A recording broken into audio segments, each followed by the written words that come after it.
But look, let's get on to the match review. Because we were there last night. Obviously, I thought the atmosphere from the fans were good yesterday. Spurs fans in full voice, the Wolves fans were in full voice, and it was a proper cup tie atmosphere last night. You know, toing and froing the game. Wolves were giving as good as they got. Tottenham were giving as good as they got, and you know, the game was really going in waves last night, wasn't it? Yeah.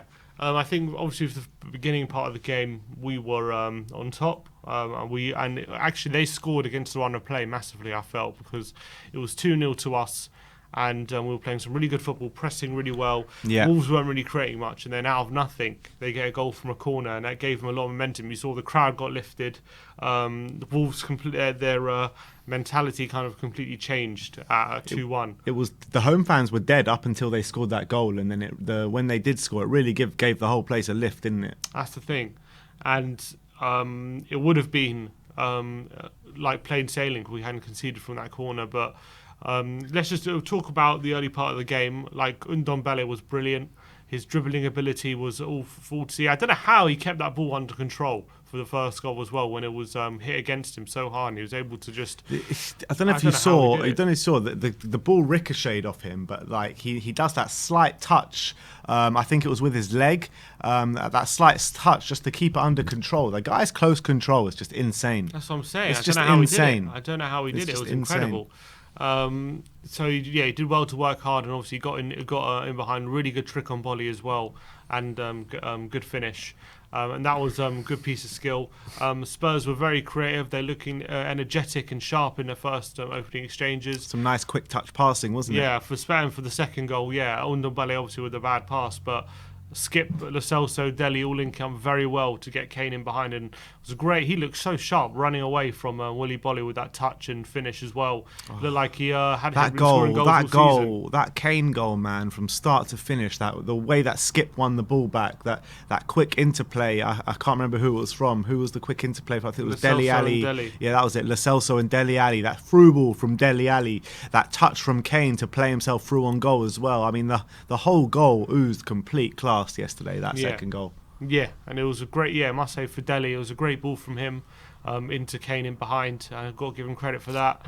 And look, Spurs were on top. And that goal, I thought the defending was pretty good throughout that first half.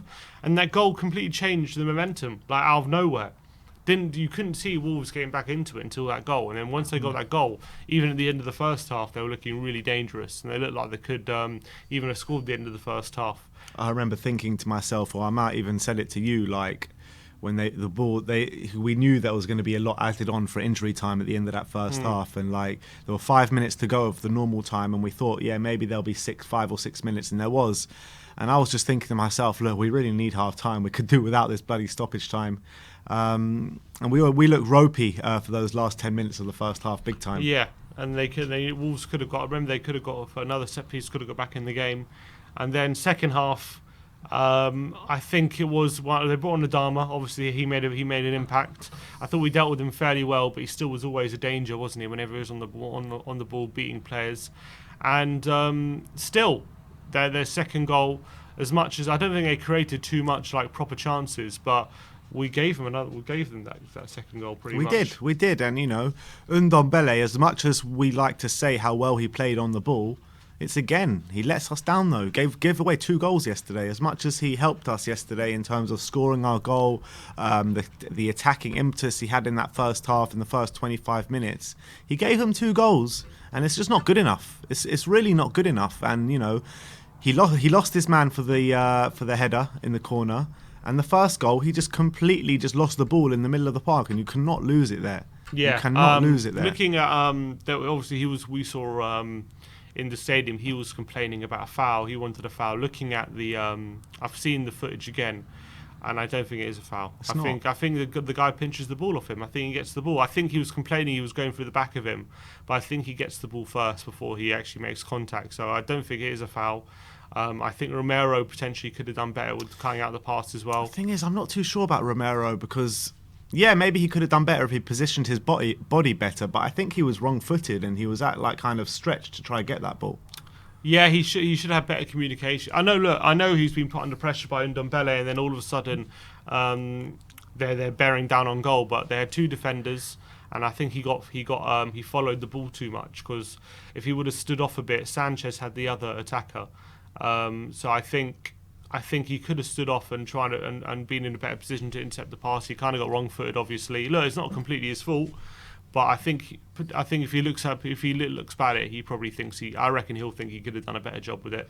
But like they were saying, some people, I think Evidence. it was, but like John was saying on the fan show last night how that goal was Romero's fault. No, I just don't get that. I don't get that. It was Ndombele's fault, that goal. Yeah, doesn't happen if Ndombele.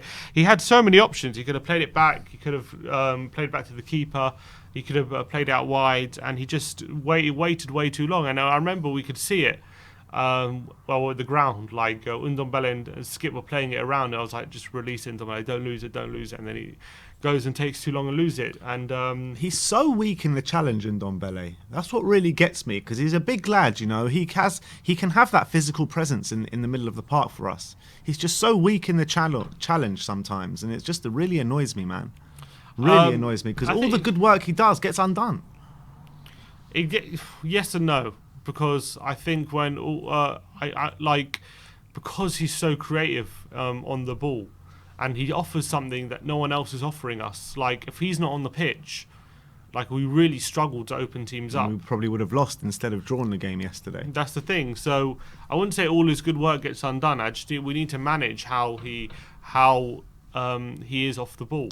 And he's such an enigma, Ndombele, in terms of, like, some moments in the game he looks completely on his feet and like he can barely move, and he's looking like he needs a Zimmer frame. And then the next moment, like, he's on the ball and he's doing quick step overs and he's beating men and he's playing quick passes. And it's like, are you tired or not? I don't get it. I don't understand. But it's weird, because when he's going back the defensive way of the pitch, that's when he looks really tired. And then a second later, if he's going forward, he's at full pelt again. Yeah. I just don't understand. It's like he's got a mental block of going, like, backwards. What do you think of the decision to keep him on 90 minutes? Yeah, I mean, I don't think it hindered us, really. I think that obviously him going, whenever he was doing his defensive work, he was, but I think he wasn't really doing that much defending for the last 20 minutes. And I thought that he gave us some dangerous moments in the box, even up until the last minute. Just reading here, he had, this is Nathan Clark on Twitter, like, he's comparing Ndombele in the first and the second half. He said first half 63 touches, second half 23 touches. First half 5 attempted dribbles, second half 2 attempted dribbles. First half lost possession twice, second half lost possession 5 times. Yeah. So clearly he did start to wane in the second half. Yeah, and you could see that. But then Nuno obviously decided to. We all thought when Højbjerg was coming on, it was going to be for Tongi, but he decided it was going to be Dele. Do you think maybe he's just forcing Ndombele to kind of look like, you have to start getting to grips with playing 90 minutes? We can't keep taking you off after 60, 70 minutes and all the time. Like, there's got to be a point where you have to get through. You have to get that second wind. You have to go through that mental block. Definitely push yourself. Go through the paces, man. And me and you were having a chat last night in the car, and I said to you that, why not pay it if we're going to force him to play 90 minutes, play him as number 8 for the first half and play him as a number 10 for the second half, just so, like, if he does lose the ball and he's not tracking back too well, it doesn't matter that as much as it does if he's number 8, you know what I mean? Give him less defensive responsibilities in that second half, because it's just going to hinder the team. Yeah, that's the truth. And that's what I feel with Tongi. When he starts, like, huffing and puffing, he's like, you feel like they target him as a bit of a weakness as well, going the other way, like, always trying to dribble past him and stuff. But he did, it's not to say he didn't do any defensive work. He did do some defensive work yesterday, which was okay. But he needs to, if he's going to be a serious, like a proper serious world-class player, he can't have any of these, how do you call it? He basically can't have it both ways. You need to do the both ways of the job very, very well. Yeah. And he can't do that. He has to up his defensive game if he's going to go to that extra level. Definitely. All right, let's move on from Ndombele, because how long can we go on? But Ages. We can, I know, but we've got to put a stop at some point. Let's talk about some other players that played last night. Let's talk about Ollie Skipp, because I thought Ollie Skipp was absolutely brilliant last night. I really did. The way he dealt with Adama in that second half. You won't see many players deal with Adama like that. You really won't. And for a player of his age to come in and to deal with him like that, I thought it was just absolutely unbelievable. He put in 3 or 4 challenges when Adama was at full pelt. Absolute strong challenges. I mean, it was brilliant to see.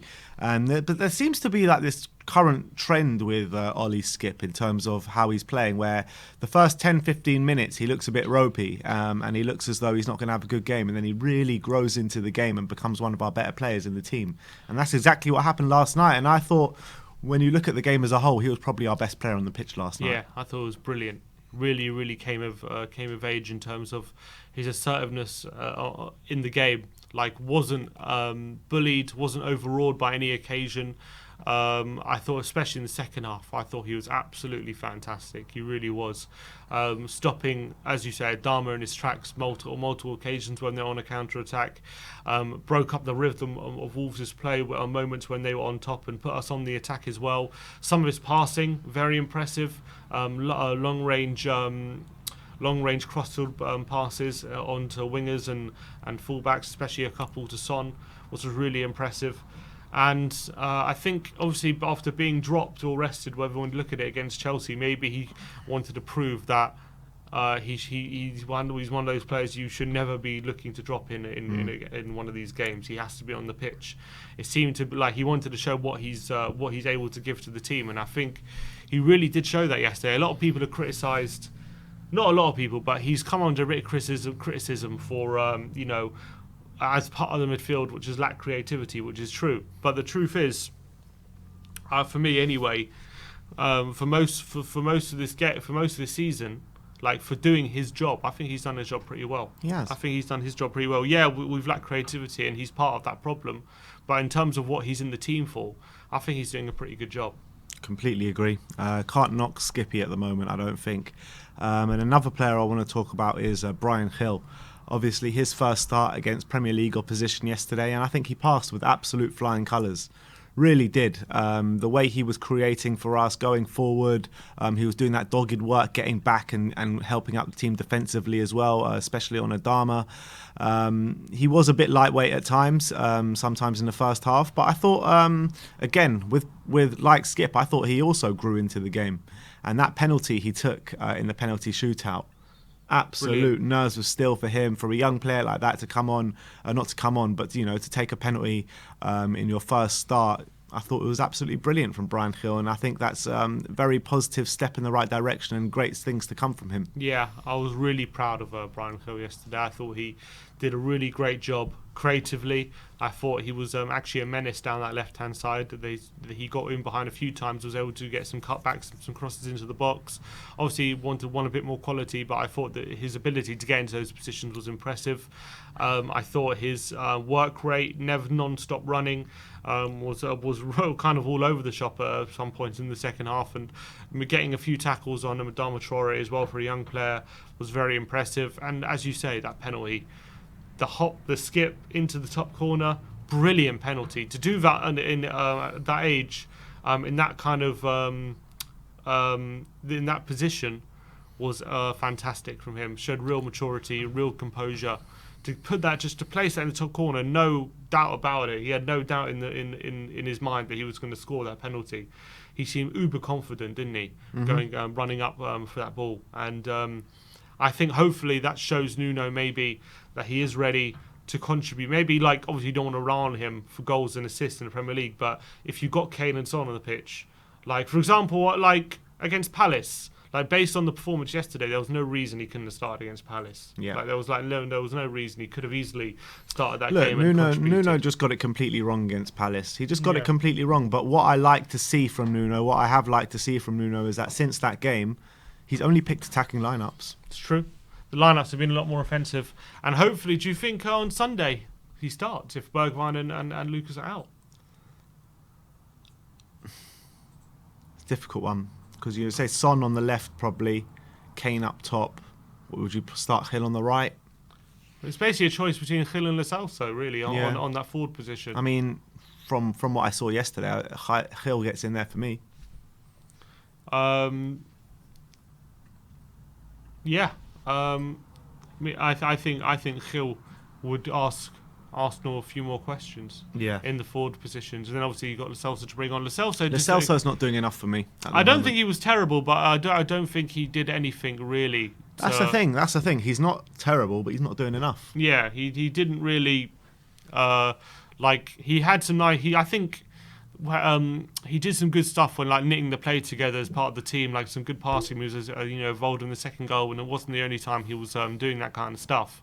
But in terms of when you're playing someone right wing, right forward, in terms of getting crosses in the box, getting shots on goal, real penetrative through balls, stuff like that, still not enough from Lo Celso. I agree. And again, he went off after an hour, showing his still lacking a bit of fitness for Lo Celso, which everyone talks about Ndombele's fitness, but Lo Celso never seems lately to last more than an hour, even for Argentina. So that's something. The thing is, the difference between them two is Ndombele, you can clearly see the fitness waning in the game, and he's going from 100 miles an hour to hardly being able to track a runner. When Lo Celso, you don't really see it on the eye test like that too much. Yeah. Just because of the nature of the players. That's the truth. But so that's why I would start Gil, because I think it gives us something else for Arsenal to think about.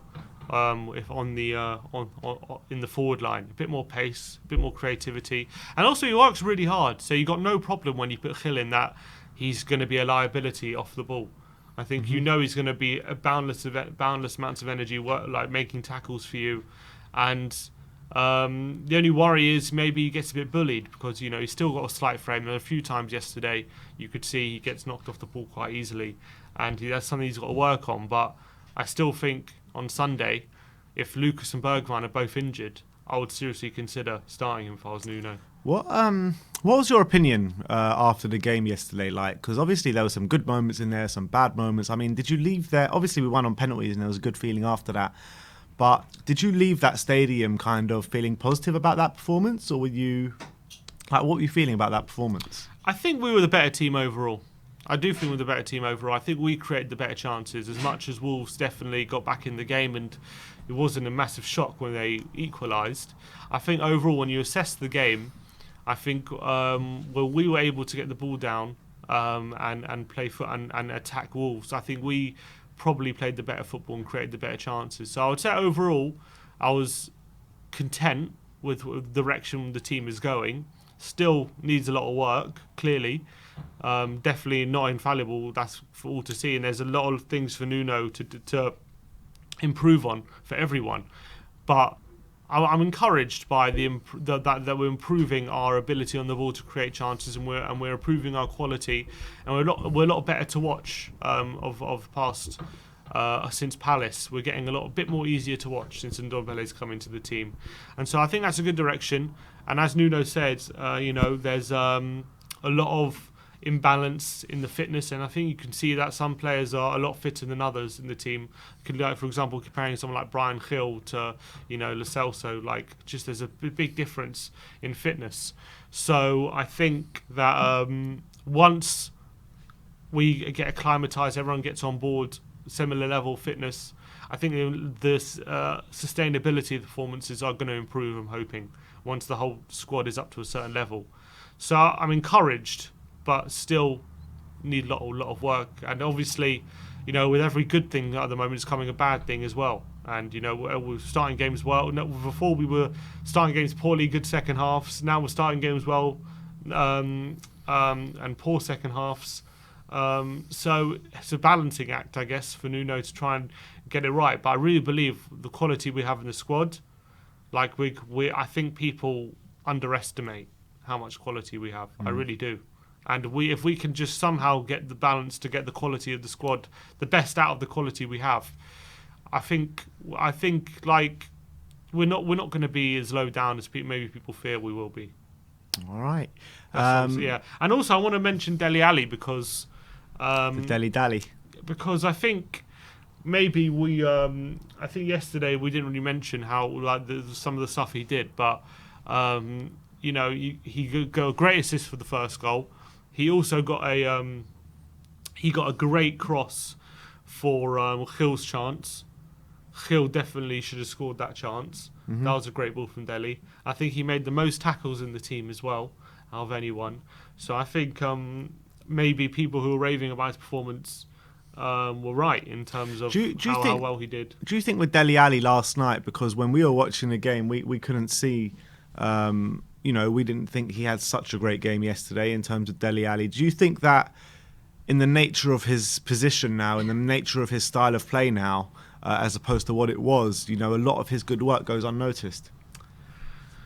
Yeah, potentially. I think the big difference yesterday is that he was able to contribute in the forward areas a lot more than he had been previously. I think he was doing some, and maybe not many shots, but he was definitely getting some good passes and good through balls, and that's what we need from him. If he can do that regularly, and obviously marry that with the hard work he's doing off the ball, then I think that's a positive thing. I think he created two key moments yesterday: that through ball for Harry Kane and that cross in that Brian Hill could have got the back post. Should have had two assists.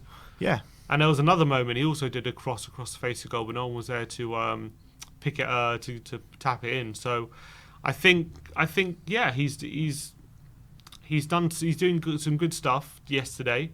Like, he did more than yesterday than he'd done against Chelsea and against Palace probably put together.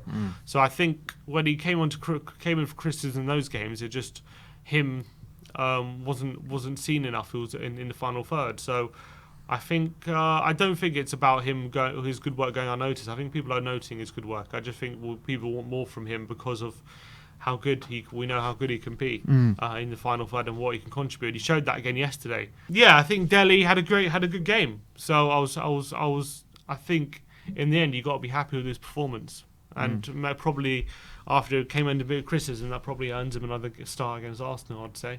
Yeah.